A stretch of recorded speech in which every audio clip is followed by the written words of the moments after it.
እስቲ ለምሳሌ ሙሽራዬን ማህሙድ ሲል የተለያየ አዘፋፈን ነው። ሁሉም ጸባይ ያለው እንግዲህ ሁሉም ዘፋኝ የማህሙድ ብዙ ጊዜ ሞገሱም የድምጹም ውበት ያለው የቶኑ አይነት ላይ ነው። በጣም ዲቴል አይደለም የሚያደርገው። የራሱ ትልቅ ራሱን የቻለ አቅም ነው። ሙሽራ አይነት ነው የሚያደርገው። ኤፍሬም ቢሆን ደግሞ በጣም አድርጎ በደንብ ተርትሮ ደግሞ በራሱ መንገድ ምሳሌ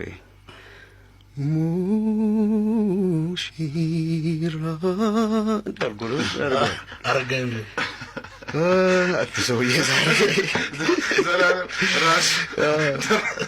አረጋኝም በራሱ መንገድ በጣም ያዛሚዎች ናቸው እነሱ ደግሞ እንደምታውቀው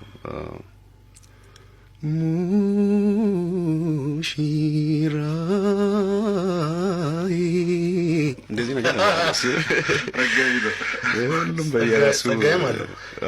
በደንብ አላውቅም አሁን። እሺ በጣም ቆንጆ